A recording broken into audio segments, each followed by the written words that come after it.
Hi, magandang umaga po sa inyong lahat for our first reading of the day. Ano po kaya ang makikita natin sa first reading of the day today? Ayan.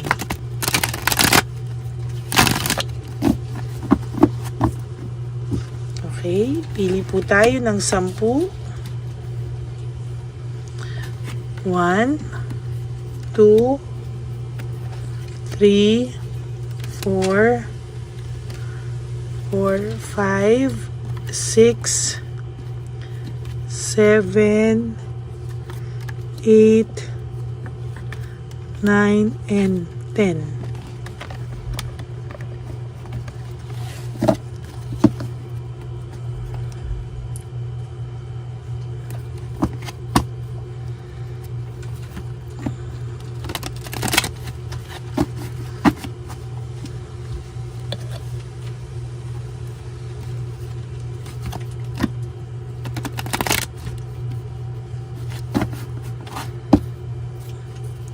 Kamusta po kayong lahat? I hope nasa mabuti po kayong kalagayan lahat.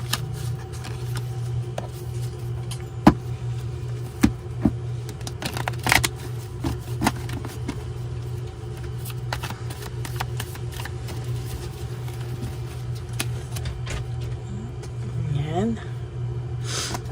1, 2, 3, 4, 5, 6, 7, 8, 9, and 10.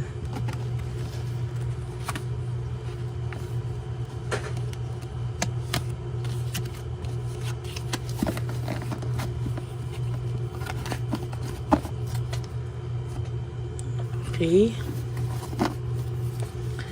Huwag niyo pong tatanggalin ito. Ito po ay ating pagsasanib puwersa.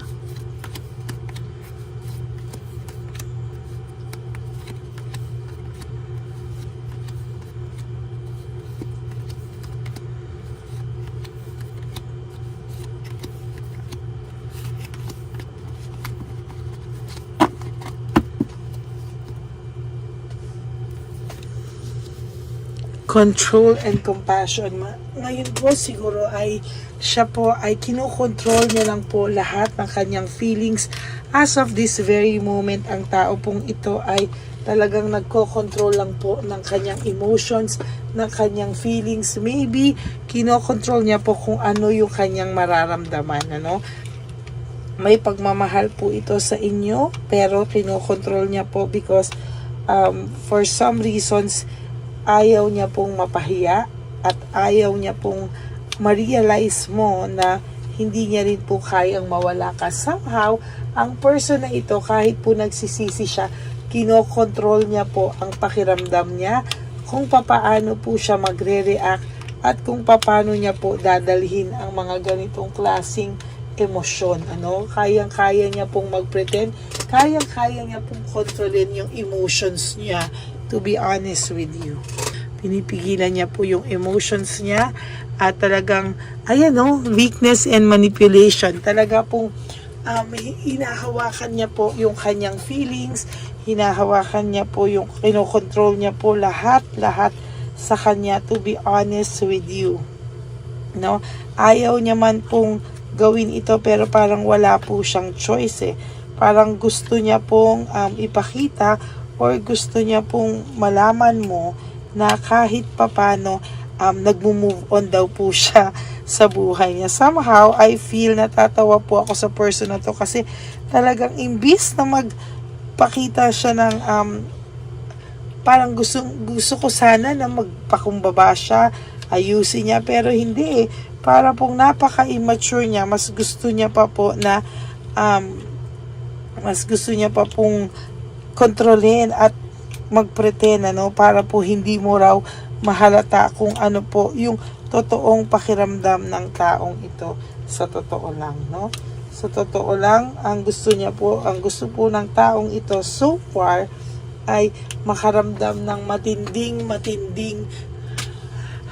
ikaw, no? Ikaw daw yung ramdam ng matinding pagkamis sa kanya, no? So far, ang taong ito po ay gusto niya pong sabihin sa'yo na gusto niya na ikaw ang makaramdam nito, yung mga pagsisisi blues, no? Yung gusto niyang iparamdam na ikaw yung nagkamali sa kanya, no? Somehow this person has really high ego, and talagang sa makikita ko po sa kanya at nakikita ko po sa kanya, napakataas po ng pride and ego ng person na ito, to the point na ayaw niya pong tanggapin na meron po siyang kasalanan, no? He has too much pride actually, no? Pero ayan po, dahil po dyan, ayan po, there's sadness, depression, and negativity. Pumapasok po sa kanya lahat ng yan, ano? Oh, nako, bakit ba laging bagsak po itong ating camera, no? Nawawala po yung energy, kaya hindi ko po yan i-edit. Pagpasensyahan nyo lang po. Nawala. Yan, okay? Sorry po. Okay. So, sa nakikita ko po dito, no, ang tindi po ng pakiramdam ng person na ito, no, has too much pride, no. Hindi niya na po alam kung ano po yung gagawin niya because of too much pride. Hindi niya rin po alam kung hanggang kailan po siya makakaramdam ng ganito, hanggang kailan po niya dadamdamin to, dadalhin ito, no? Kasi sa totoo lang po ngayon, pigil lang po ang person na ito. And somehow, sa nakikita ko po ay mas magiging malungkot pa po siya sa darating na araw. There is sadness, depression, and negativity, no? Hindi niya po kakayanin maging positive sa mga susunod na araw. Bakit? Kasi siya na po ang gumagawa ng ganyan sa sarili niya. No? Siya po yung, imbis na harapin niya, ang ginagawa niya po, tinatalikuran niya po ito, oh. At hindi niya po ito para hindi siya para mag-give in daw dun sa mga pakiramdam niya na ganyan. Kaya ang gusto niya po, as much as kaya niya pong kontrolin ito, gagawin niya po, no? Pero sad to say, malungkot po yung ganyang klaseng buhay, no? Hindi niya po malaman kung hanggang kailan niya po kakayanin ito, no? Sa totoo lang, ang hirap-hirap po ng ganyang sitwasyon. Sa totoo lang, hindi po biro yung ganyang sitwasyon. Kaya talagang yung dinadala-dala niya po ay talagang talagang kakaiba po, no? Kaya sabi ko po sa inyo, mahihirapan po ang person na ito sa mga susunod pa pong panahon dahil hindi po niya kakayanin ang ganitong patuloy na makaramdam ng sadness at negativity. There's home conflict, no? Ang tao pong ito ay malala po ang pakiramdam. Wala po siyang support ang nakukuha sa kung sino man ang kinakasama niya ngayon, at yun po yung masakit sa kanya. Hindi niya po alam kung hanggang kailan, pero nararamdaman niya po yung pagkamis niya po sa'yo ng bongga. There's fear of change. Playing safe lang po ang taong to. He's just going with the flow. Pero sabi ko nga po sa inyo, matindi po ang pakiramdam ng taong to dahil alam mo po yung guts na kailangan niya everyday na tahakin, everyday kailangan niya pong mag-pretend, yun po yung masaklap doon, kasi everyday kailangan niyang ipakita at iparamdam na okay lang ako, ganito. Pero to be honest with you, hindi po yan ang solusyon, no? Nagkamali po siya sa solusyon, and to tell you honestly, hindi po niya kakayanin talaga ang ganyan. Fear of change, playing safe, sa totoo lang po, hindi niya po yan matitake na sa mga susunod na araw at panahon. Ang dami niya pong strategy, tactics na binibigay sa iyo para hindi mo mahalata na talagang nagsisisi ang person na ito. Gusto niya pong ipakita sa iyo na galit siya sa iyo. Gusto niya pong ipakita sa iyo somehow na itong taong to ay hindi mo, parang gusto niya pong malaman mo na hindi siya basta-bastang susuko, no? Hindi daw po siya basta-bastang susuko. And yun po yung nalulungkot ako. Hindi na po ako natatawa doon. Nalulungkot na po talaga kasi he is parang being immature, not only immature, being selfish, being arrogant, no? Being rude. Minsan po may iba sa inyo minumura pa, no? Para lang ma-convince ka niya at ma-convince niya yung sarili niya na ayaw niya na po sa inyo, no? Na hindi niya na po gusto at talagang para po kumbinsihin yung sarili niya na somehow kayo ay wala na daw sa buhay niya.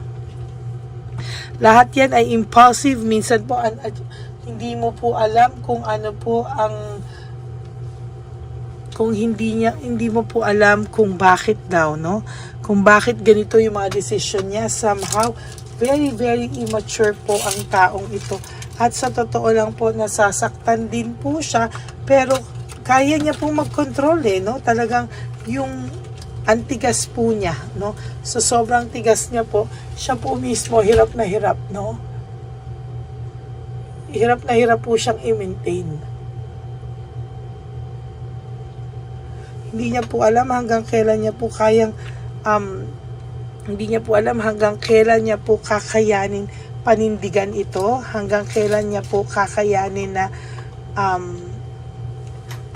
parang danasin ang lahat ng to. Kasi po sa totoo lang mahirap po mga kapatid, mahirap po mag-pretend ng feelings. Hindi po siya ganun kadali, and to be honest with you, ang hirap-hirap po talaga ng ganung emotions, no? Pero kinakaya niya po because doon ako nalulungkot kahit ang lungkot-lungkot na, kinakaya niya pa rin po for the sake na masabi lang po na para for the sake na masabi lang po sa kanya na ay kaya kong kontrolin, kaya kong palabasin na hindi ko na siya kailangan. Pero the truth is, kailangan ka po niya, broken family, shattered dreams.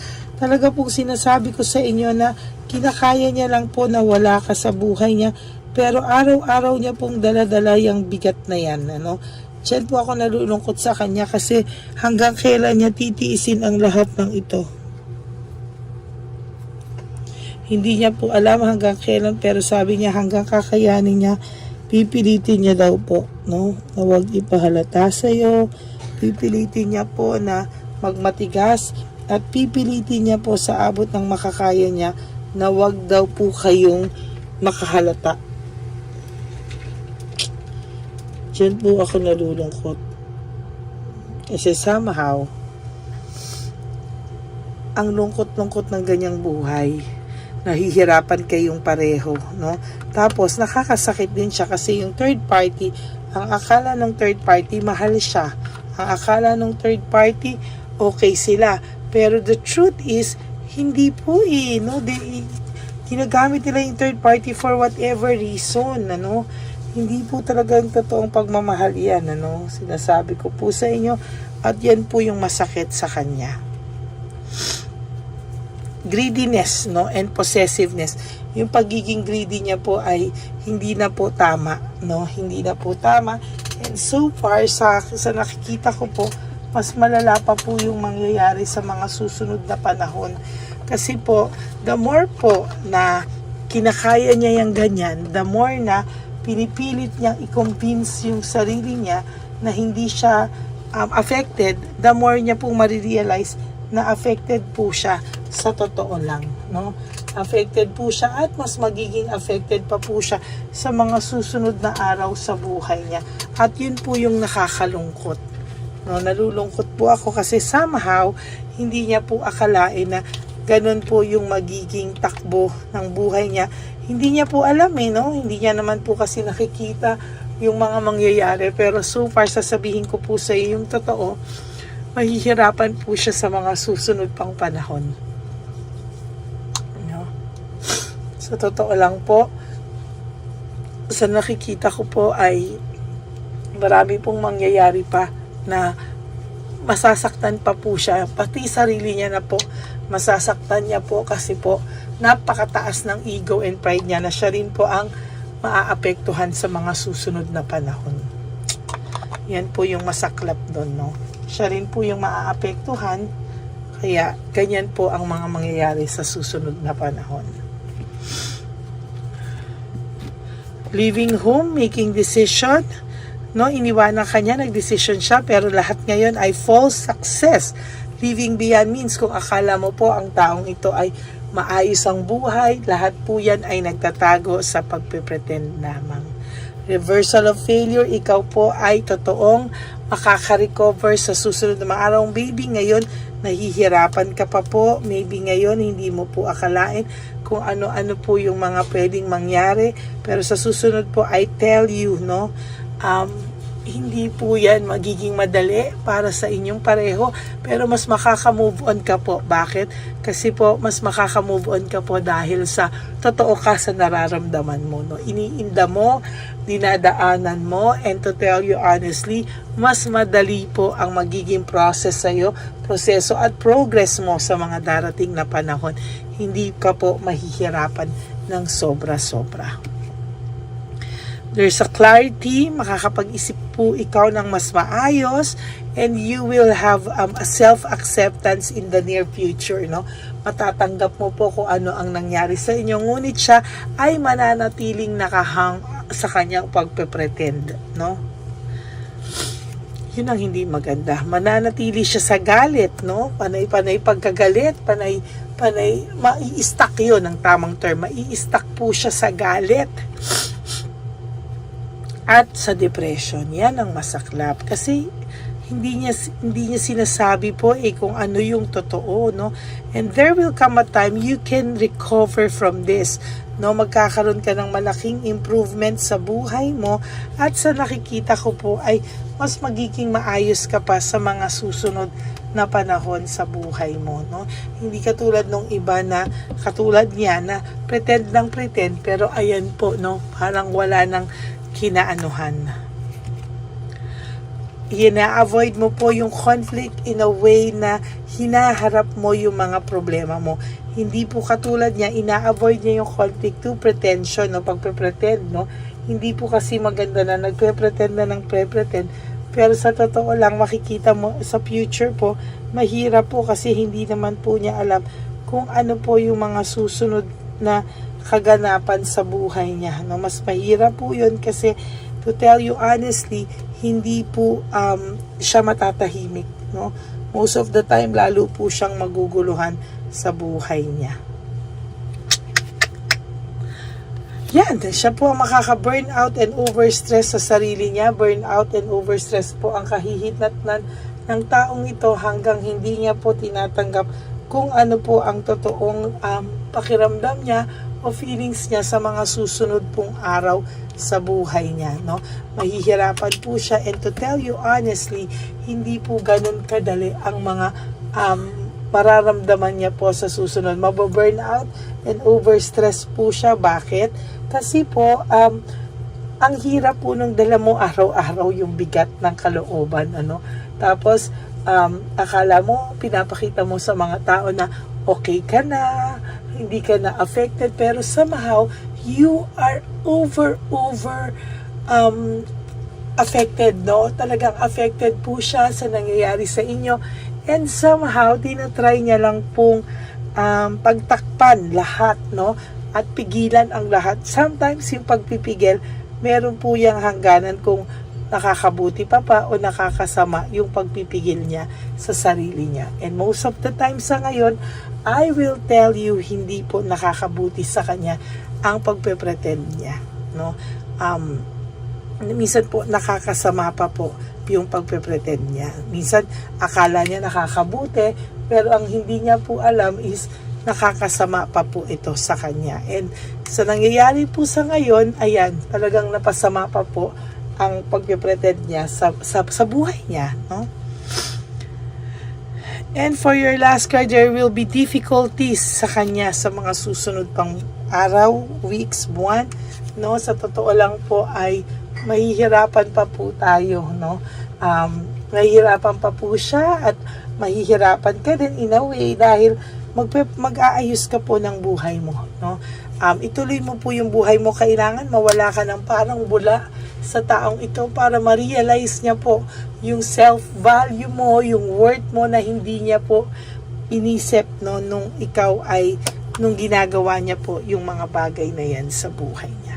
So that's it for your first reading. Pinipigilan niya lang ang feelings niya para hindi mo malaman na nagsisisi siya, pero there will come a time, I tell you po, no, sa lahat sa inyo, I will tell you po na hindi niya na rin po yan mapipigilan at meron lang pong hangganan ang pagpapigil niya sa sarili niya at mahihirapan po siya. Kung patuloy niya pong gagawin ito, mahihirapan po siya. Okay? Yan po ang inyong first reading of the day. I hope na naka-resonate po kayo. And if you do, can you please give me a like and comment down below para naman po alam natin kung ano po ang inyong mga feelings at comments sa ating comment section. Okay? Maraming salamat po. And please, no skipping of ads po. Tulong nyo na po yan sa ating channel. Para naman po, malalo pa po tayo makatulong sa ating mga street elderly. Ayan. No? Sa totoo lang po ay, sa nakikita ko po ngayon ay, maayos naman po ang pakiramdam ng iba, although yung iba po sa nakita ko sa energy nyo ay nalulungkot pa rin po. Huwag po kayong malungkot. There will come a time na maiintindihan nyo po ang lahat ng nangyari sa inyo. In time, hindi nyo na po yan maililihim pa. Malilihim nila, hindi na po nila yan. Huwag na po kayong malungkot. Okay? For those of you who would like to have a private reading with me, you can message me po at Ladyly Elena. That's Ladyly Elena. Nasa dulo po yan ng ating video. Diyan nyo lang po ako makokontak. That's my only official and legit FB account. Ayan. So, maraming salamat po.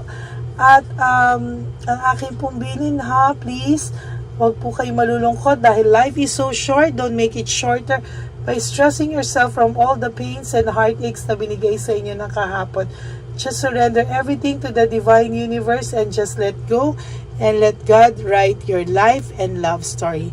I will be back for another set of reading po, no, for our second reading of the day mamayang hapon, ano. At sa aking mga Lady Elaine family, ever loyal at talagang walang sawang naghahanap sa akin. Maraming salamat po. Hindi niyo po alam kung gaano ako nagpapasalamat sa inyong lahat. Maraming salamat po at mahal na mahal ko po kayong lahat.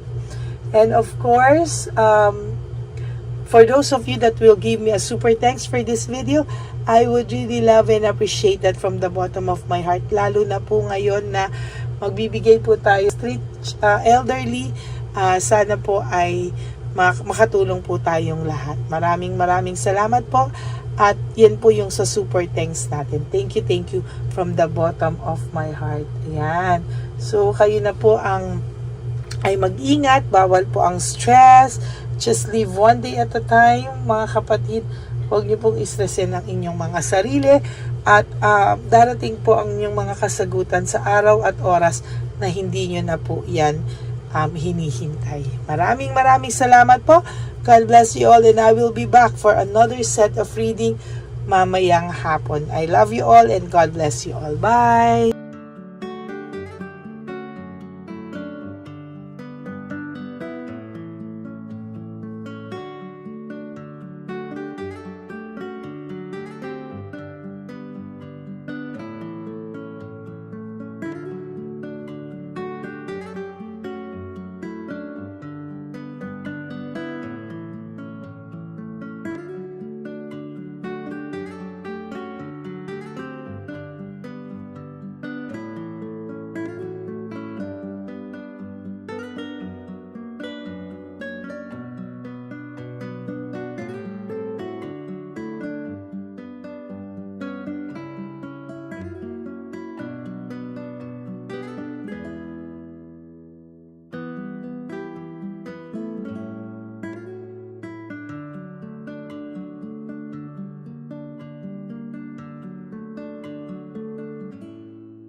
Papa Jesus. Ito sa'yo.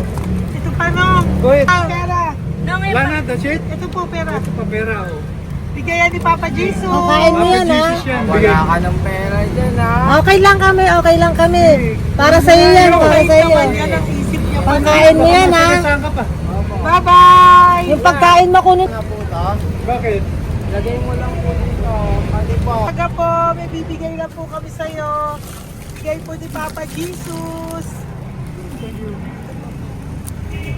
Yan, para po sa'yo yan. Ingat po.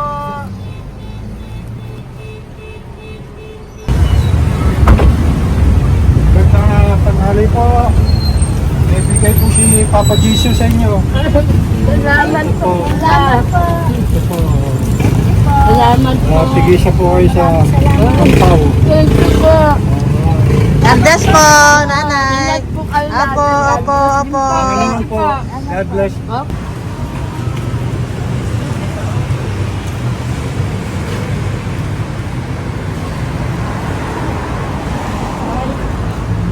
Bigay po ni Papa Jesus sa inyo. Salamat. God bless po. Kuya, pangkain mo po yan, ha? Tayo ka ba nandyan? Po, hindi po. Dito po, nanatimbahan po. Ah! Sa Music Ministry. Doon ka nakapwesto. Opo. Sige po, Sige po, bye po. God bless po. Ingat.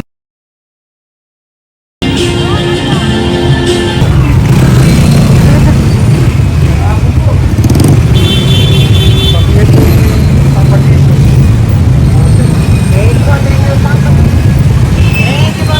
Thank you po, bye po.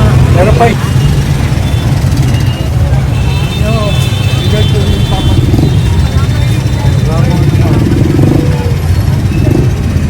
Yun.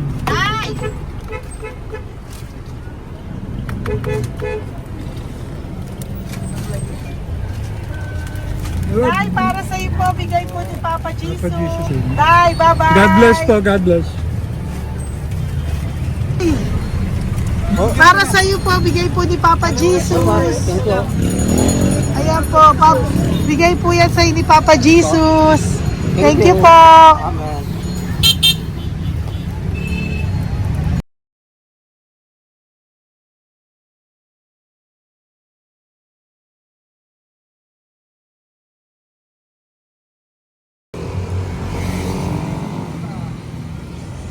Bigay ni Papa Jesus.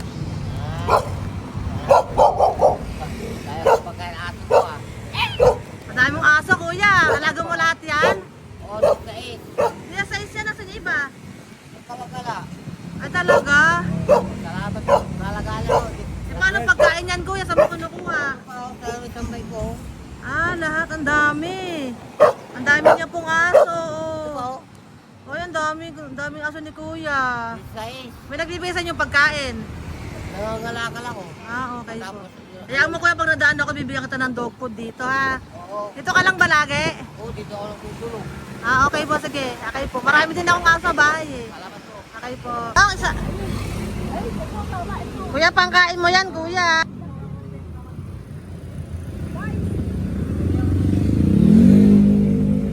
Nangangalakal ka, kuya? Sige po, thank you po. Maraming salamat, ma'am. May pagkain ka, nanay. Sa hirap ng buhay ngayon. Ba't nandito ka, nay? Tagasan ka ba? Rheumatism ang sakit ko eh. Tagasan ka ba, nay? Sa plado eh. Sa Pladway. Oo. Okay po.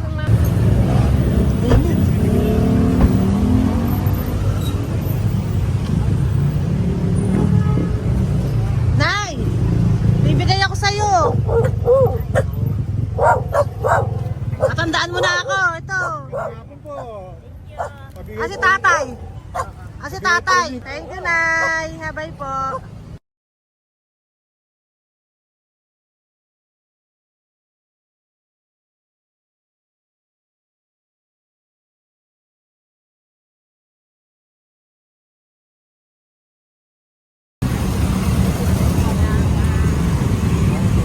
God bless, Nay. Thank you po. Pabigay po. Ay, bigay po ni Papa Jesus. Salamat po. Bigay po ni Papa Salamat po, Jesus. Ito ate. po po. Salamat po. Bigay po ni Papa Jesus. Ito pa po. Salamat po, tay. Salamat po, tita. Bye-bye po. Maraming po salamat. Kayo, ate. Opo, ingat po kayo. Taga saan po kayo? Taga Tayabas, Quezon po kami. Mga aita po kami sa Quezon, mga katutubo. Sige. Ingat po. God bless.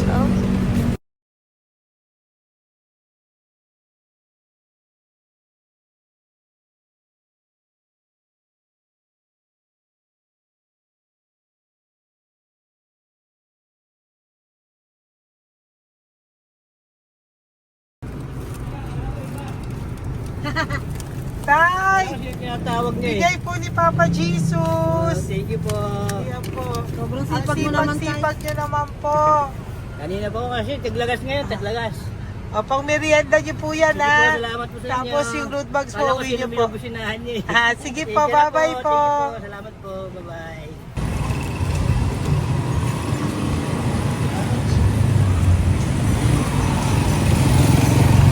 Brother! Basta, mabigay ni Papa Jesus. Ang sa'yo. Ang kaya mo yan. Ba't hindi ka makatayo? Na ano ka? Okay. Sige, bye-bye. Hello po. Para sa inyo po, bigay ni Papa Jesus. Thank you very much. Sige po, bye-bye po. God bless you. Tay, magandang hapon po. Bigay po ni Papa Jesus. Ito pa po, Tay. Para sa inyo po. Bye-bye po.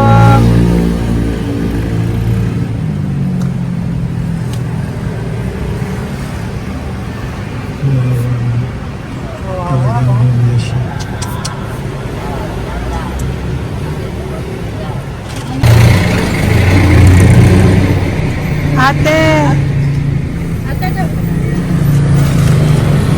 Ito lang. Baka maano siya. Ito po, bigay po sa'yo ni Papa Jesus. Ito pa po, pera po. God bless po. Okay. Taga saan ka po? Sige, ingat ka po, Hello po, magandang hapon po. Ano po? Bigay po sa'yo ni Papa Jesus. Thank you, madam. Tsaka ito pa po, para po sa'yo. Salamat. Thank you po, ingat po. Thank you, ma'am. Sige po. Salamat. Akala ko, ma'am, bibili. Ay, hindi po, para sa'yo po yan. Bye-bye Thank you, po. ma'am.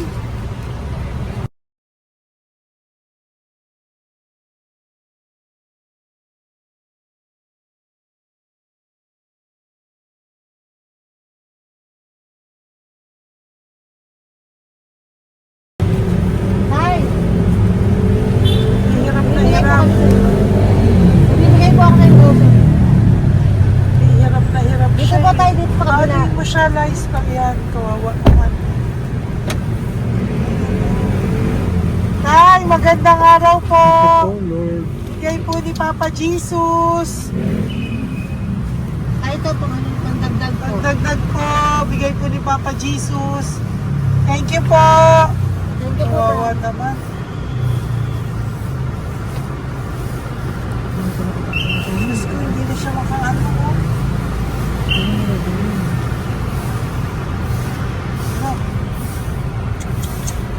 Lamang, may tatalingin lahat.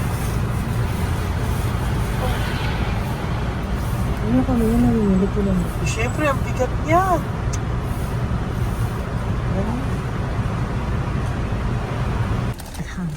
Kaya, bigay sa'yo ni Papa Jesus. Thank you po, ma'am. Ayun yung palinis po, ma'am. Hindi na po, okay na Thank you po. po. Ito po. Thank you ma'am. po. Thank you, sir.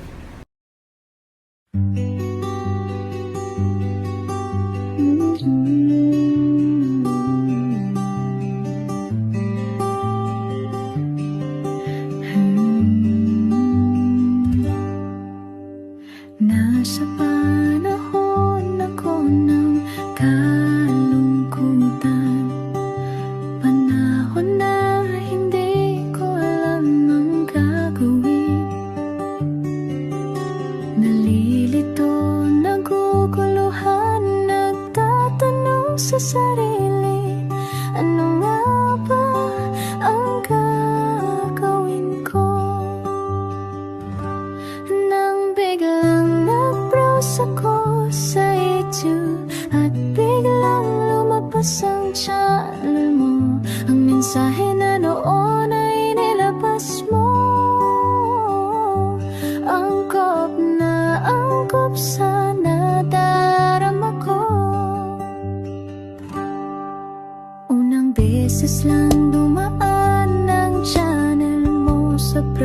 lugar ko. Hindi ako nagdalawang isip na hanapin ang Facebook account mo at mag-message sa'yo. Agad ka naman sumagot sa mensahe ko. Hindi ko alam ang damdamin noon, dahil parang may sumungaw sa aking pag-asa. Nang kaliwanagan sa dilim ng gabi, dumating ka, ikaw ang sagot sa panalangin. Salamat dumating ka at nakilala kita, Madam Elena. Nabago mo ang pananaw ko. Noon ay malabo, ngunit ngayon ay may linaw na tinatahak. Salamat sa Diyos, ikaw isang anghel